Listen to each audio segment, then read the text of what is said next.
Assalamu alaikum wa rahmatullahi wa barakatuh. Bismillah walhamdulillah wa salatu wa salam ala rasulillah wa ala alihi wa sahbihi wa man walah. Rabbi sharah li sadri wa salli amri wa hlul 'uqdatan min lisani yafqahu qawli. Mes frères et sœurs, voyons dans cette vidéo ce que l'on peut offrir à un mort. Toi qui as perdu quelqu'un qui t'est cher, toi qui veux à tout prix le soulager là où il est, dans sa tombe, toi qui veux lui augmenter ses bonnes actions alors qu'il n'est plus des habitants de ce monde, je te propose dans cette vidéo pas mal d'idées pour lui faire gagner un max de hasanat. Pour commencer, après avoir entendu l'information du décès d'un tel ou d'une telle, bien évidemment, on dit « Inna lillah wa inna ilayhi raji'un ». On dit « Nous appartenons à Allah et c'est envers lui que nous retournerons ». On doit patienter lors du premier choc, comme le prophète sallallahu alayhi wa sallam nous a enseigné « Innama sabr inda sadmatil ula ». La vraie patience doit se manifester lors du premier choc. Puis tu vas présenter tes condoléances et je vais te donner la première idée pour que tu puisses aider ce défunt à gagner des récompenses. Premièrement, fais en sorte qu'il y ait un max de monde qui viennent pour prier sur le défunt. D'après Abdullah ibn Abbas radiyallahu anhuma, le prophète sallallahu alayhi wa sallam a dit « Il n'y a aucun musulman qui meurt et sur qui 40 personnes qui n'associent rien à Allah prient, c'est-à-dire ils prient sur le mort, sans qu'Allah ne les fasse intercéder pour lui, rapporté par l'imam Muslim. » On a dans une autre version, la version d'Aïcha radiyallahu anha, 100 personnes.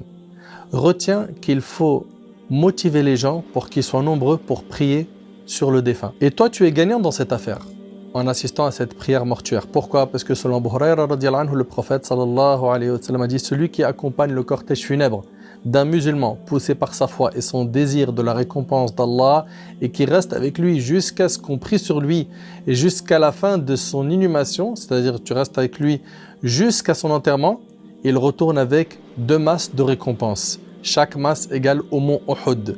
Celui qui participe à la prière, il retourne avec 1 montagne de récompense. Et celui qui va suivre le cortège jusqu'à l'enterrement, il a 2 montagnes de récompense. Et le hadith, il est rapporté par l'imam al-Bukhari. Donc premièrement, motive les gens pour qu'ils viennent prier sur le défunt. D'accord? Ensuite, mettons-nous d'accord sur une chose. La règle, c'est que le musulman n'a pas plus que ses œuvres dans sa tombe. Conformément au verset où Allah tabaraka wa ta'ala, il dit « Am lam yunabba bima fi suhufi Musa wa Ibrahim alladhi waffa alla taziru waziratan wizra ukhra wa anna laysa lil insan illa ma sa'a wa anna sa'yahu sawfa yura thumma yujzahu al jazaa al awfa » Ne lui a-t-on pas annoncé ce qu'il y avait dans les feuilles de Moussa et celles d'Ibrahim, qui a tenu parfaitement sa promesse de transmettre qu'aucune âme ne portera le fardeau d'autrui, écoutez bien, et qu'en vérité, l'homme n'obtient que le fruit de ses efforts. C'est-à-dire qu'en réalité, dans ta tombe, il n'y aura que tes efforts. Ça, c'est la règle. Et que son effort, en vérité, lui sera présenté le jour du jugement. Ensuite, il en sera récompensé pleinement. Ça, c'est dans Surat al-Najm. Il est fréquemment dit dans le Coran qu'aucune âme ne portera le fardeau d'autrui. Et également, il est dit dans un autre verset, ayant le même sens, Allah tabaraka wa ta'ala nous dit يَوْمَ تَجِدُ كُلُّ نَفْسٍ مَا عَمِلَتْ مِنْ خَيْرٍ مُحْضَرًا وَمَا عَمِلَتْ مِنْ سُوءٍ تَوَدُّ لَوْ أَنَّ بَيْنَهَا وَبَيْنَهُ أَمَدًا بَعِيدًا. Allah tabaraka wa ta'ala dit le jour où chaque âme se trouvera confrontée avec ce qu'elle aura fait de bien et ce qu'elle aura fait de mal, elle souhaitera qu'il y ait entre elle et ce mal une longue distance. Surat Al-Imran, Surat 3, verset 30. La règle, vous l'avez vu, c'est que dans la tombe, tu n'as que ce que tu as semé. Et Allah tabaraka wa ta'ala nous dit dans un autre verset وَاتَّقُوا يَوْمًا تُرْجَعُونَ فِيهِ إِلَى اللَّهِ ثُمَّ تُوَفَّى كُلُّ نَفْسٍ مَا كَسَبَتْ وَهُمْ لَا يُظْلَمُونَ. Et craignez le jour où vous serez ramenés vers Allah. Alors chaque âme sera pleinement rétribuée de ce qu'elle aura acquis.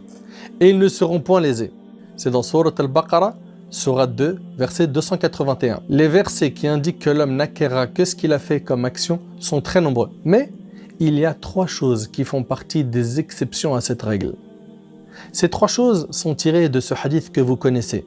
Selon Abu Hurayra radiyallahu anhu, le prophète sallallahu alayhi wa sallam a dit « Quand le fils d'Adam meurt, son œuvre s'arrête sauf dans 3 choses. 1. Une aumône continue.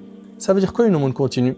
C'est-à-dire que la personne avant qu'elle décède, si elle avait dépensé son argent pour la construction des mosquées, une école coranique, la construction d'un puits, eh bien ça s'appelle une aumône continue. C'est-à-dire quoi? Tant que les gens apprennent le Coran dans la mosquée ou bien dans l'école coranique dans laquelle il a investi, eh ben, il a une part de récompense alors qu'il est dans sa tombe. Tant que les gens consomment du puits qui a été creusé par ce défunt, eh ben, à chaque fois qu'une personne va boire de cette eau, il en a des récompenses. Et d'ailleurs, le prophète, alayhi salatu wassalam, il a dit « Afdalu sadaqa suqyal ma » La meilleure aumône, c'est l'eau, de donner de l'eau à boire.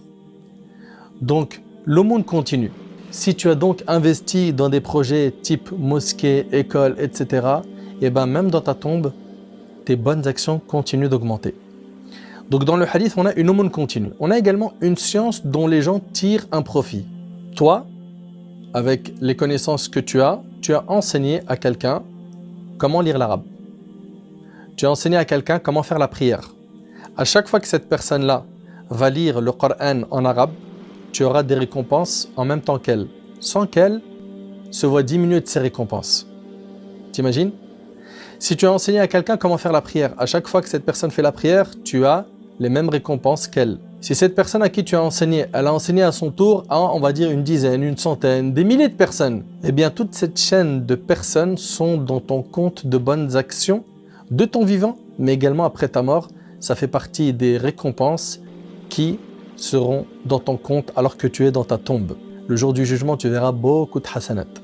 Donc une science dont les gens tirent un profit. Ça peut être l'écriture d'un livre religieux que tu laisses après ta mort et qui sera profitable aux gens.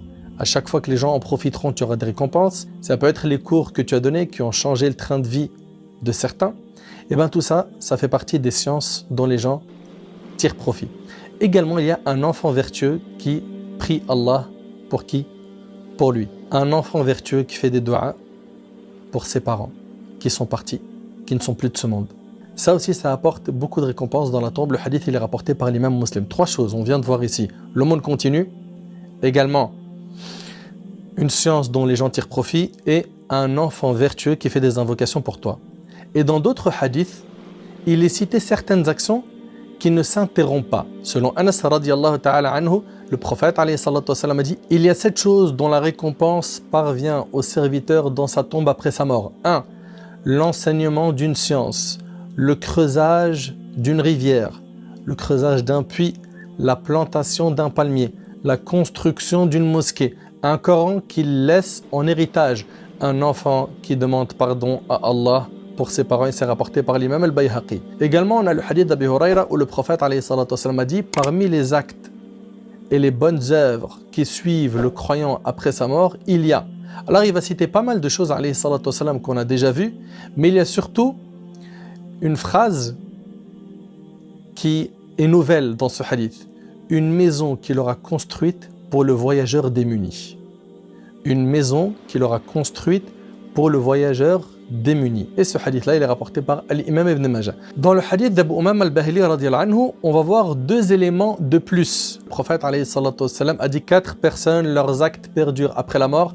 Parmi eux, sachant qu'il y en a certains qu'on a déjà mentionnés dans les hadiths précédents, il y a un homme qui est mort en montant la garde dans le sentier d'Allah. Un homme qui est mort en montant la garde dans le sentier d'Allah. Et on a également dans ce hadith un homme qui a fait une aumône, sa récompense sera multipliée tant que son aumône reste profitable aux gens. C'est clair? Ce hadith-là, il est rapporté par l'imam Ahmad al-Tabarani et le hadith est jugé Hassan par l'imam al-Suyuti rahimahullah. L'imam al-Suyuti rahimahullah, il a dit l'enfant d'Adam, lorsqu'il meurt, aucune action ne continue pour lui sauf 10. Et nous venons de les voir à travers tous les hadiths que je viens de citer. Et quand on médite sur ces 10 choses que l'on peut offrir à un défunt, on s'aperçoit qu'ils découlent tous du hadith d'Abu Huraira que l'on a cité. Je vous le rappelle, le prophète sallam a dit quand le fils d'Adam meurt, son œuvre s'arrête sauf dans 3 choses, une aumône continue, une science dont les gens tirent profit et un enfant vertueux qui prie pour lui. Et on a vu que le hadith il est rapporté par l'imam Muslim. Donc je résume les 10 points. Une aumône continue, une science dont les gens tirent un profit. 3. Un enfant vertueux qui fait des doigts pour lui. 4. Le creusage d'une rivière. 5. Le creusage d'un puits. 6. La plantation d'un palmier. 7. La construction d'une mosquée. 8. Un Coran qu'il laisse en héritage. 9. Une maison qu'il aura construite pour le voyageur démuni. Et 10. Un homme qui est mort en montant la garde dans le sentier d'Allah. Voilà les 10. Je vous recommande de faire beaucoup d'invocations et d'aumônes pour vos morts. D'après Aïcha radiallahu anha, un homme a dit au prophète sallallahu alayhi wa sallam, certes, ma mère est morte brusquement, et je pense que si elle avait parlé, elle aurait fait l'aumône. A-t-elle une récompense si je fais l'aumône pour elle? Le prophète sallallahu alayhi wa sallam a dit oui, rapporté par Bukhari Muslim. Donc tu peux faire des aumônes avec l'intention que la récompense parvienne à ton père ou à ta mère ou à tel et tel défunt. Et d'après Saad ibn Ubada radiallahu anhu, le prophète alayhi salatu wasalam a dit: ô messager d'Allah, la mère de Saad est morte. Quelle est la meilleure aumône? Le prophète alayhi salatu wasalam a dit: l'eau. Saad radiallahu anhu a alors creusé un puits et a dit: ceci est pour la mère de Saad, et c'est rapporté par Abu Daoud. C'est pour cela que créer une cagnotte en ligne pour offrir un puits pour un défunt, une mosquée, une école coranique ou autre aux défunts est une chose qui est noble. Et concernant l'invocation, on vous l'a dit, un enfant vertueux qui prie Allah pour lui. Il demande à Allah subhanahu wa ta'ala de leur faire miséricorde, de leur pardonner. Selon Abu Hurayra radiallahu anhu, le prophète sallallahu alayhi wa sallam a dit: certes, Allah le puissant et l'immense élève le serviteur pieux en degrés dans le paradis. Il dira: ô Seigneur, d'où est-ce que j'ai pu avoir tout cela comme haut degré? Allah lui répondra: par la demande de pardon de ton enfant pour toi, rapporté par Ahmed. Plus tu vas demander pardon à Allah subhanahu wa ta'ala pour ton père ou pour ta mère, et bien plus tu vas les faire monter en degrés dans le paradis. Donc fais beaucoup de dua et ne sous-estime pas l'impact et la force du dua. On a dit les dua et on a dit les aumônes. Mets le paquet. Quant aux autres cadeaux pour le mort, comme lire le Coran pour faire parvenir sa récompense aux défunts. Ça, c'est permis dans l'école de l'imam Abu Hanifa rahimallah et l'école de l'imam Ahmed. Ils ont leurs preuves sur ce sujet. Cependant, ils donnent comme condition que le lecteur doit formuler une invocation pour que la récompense parvienne au défunt. L'invocation, vous la trouvez juste à côté de moi, écrite pour ceux et celles qui souhaitent la réciter. Par contre, concernant l'imam Malik rahimallah et l'imam Shafi'i, la récompense de la lecture du Coran pour le mort ne parvient pas. Ce n'est pas quelque chose à faire. Vous avez compris, il y a divergence sur le sujet. Il y a également d'autres choses qui font l'objet de débats entre les juristes, les fuqaha, comme le fait de faire le hajj, la umrah pour le défunt. Il y a divergence sur ces sujets. Là où il n'y a pas de divergence, on vous l'a dit, c'est l'invocation. D'ailleurs, par rapport à l'invocation, Allah tabaraka wa ta'ala a dit au prophète sallam: wa salli alayhim inna salataka sakanun lahum, et prie pour eux. Ta prière est une quiétude pour eux. Donc l'invocation, il n'y a pas de divergence entre les savants que tu peux faire des invocations pour le défunt. On a dit également pour l'aumône, pas de divergence entre les savants que cela atteint le défunt. Et faire des aumônes pour le défunt, on le retrouve dans plusieurs textes de la sunna. En dehors des invocations et des aumônes, il y a des divergences. Par contre, une chose importante, se réunir dans la maison du défunt pour lire du Coran le 40e jour après son décès, ça c'est une innovation. Ça ne fait pas partie de ce qu'il faut faire dans notre religion. Il en est de même pour les rassemblements des condoléances accompagnés de repas que les gens font le 40e jour après le décès ou même avant cela. Les savants disent que c'est une innovation religieuse. On n'a pas à se réunir pour manger un repas après le décès de quelqu'un. Ce n'est pas à la famille du défunt de préparer un repas pour ceux qui viennent présenter leurs condoléances. C'est plutôt aux voisins et aux proches de préparer des repas pour soulager les membres de la famille qui sont touchés par une grande catastrophe. L'imam Shafi'i rahimahullah dans il dit: il m'est préférable que les voisins du défunt ou ses proches préparent pour la famille du défunt un plat qui les rassasiera le jour et la nuit de sa mort, car cela est une sunna et un rappel bienfaisant ainsi qu'un acte des gens du bien avant nous et après nous. On rapporte de Abdullah ibn Ja'far radiyallahu anhu qui disait: lorsque Ja'far fut tué et que son martyre a été annoncé, le prophète sallallahu alayhi wa sallam a dit « Préparez des repas pour la famille de Ja'far car une affaire préoccupante leur est arrivée. » Préparez des repas pour la famille de Ja'far. C'est pas à la famille de Ja'far de préparer le repas, vous comprenez? Le hadith est rapporté par les 5 sauf An-Nasa'i. Mes frères et sœurs, il y a des choses à éviter. Même si les gens en ont fait une habitude, il ne faut pas les faire. Comme se rassembler pour présenter les condoléances à un endroit spécifique, que ce soit le domicile du défunt, le cimetière ou la mosquée. D'autres vont louer des grandes tentes dans certains pays. Cela n'a pas été pratiqué par nos pieux prédécesseurs. Et certains de nos ancêtres considéraient cela comme une forme de lamentation. Comme nous allons le voir tout de suite, l'imam Shafi'i rahimahullah, il a dit « Je déteste les assemblées funéraires, quand bien même elles ne s'accompagnent pas de pleurs, car elles ravivient la tristesse et imposent une lourde charge alimentaire. » À qui? À la famille du défunt. En plus de toute la douleur déjà endurée. Jarir ibn Abdullah al-Bajali radiyallahu anhu rapporte « Nous jugions le rassemblement chez la famille du défunt et la préparation d'un repas après son enterrement comme faisant partie des lamentations an-niyaha. » Et c'est rapporté par l'imam Ahmad ibn Majah et sa chaîne de transmission est authentique et conforme aux conditions de Bukhari et Muslim.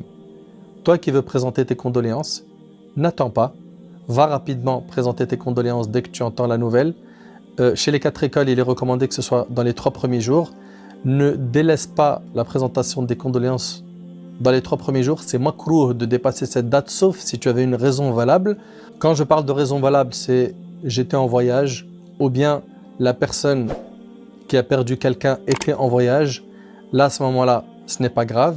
Voilà en résumé, mon frère ainsi que toi, ma sœur, ce que tu peux offrir à un défunt. Qu'Allah tabarak wa ta'ala fasse miséricorde à nos défunts. Qu'Allah azza wa jal les soulage là où ils sont.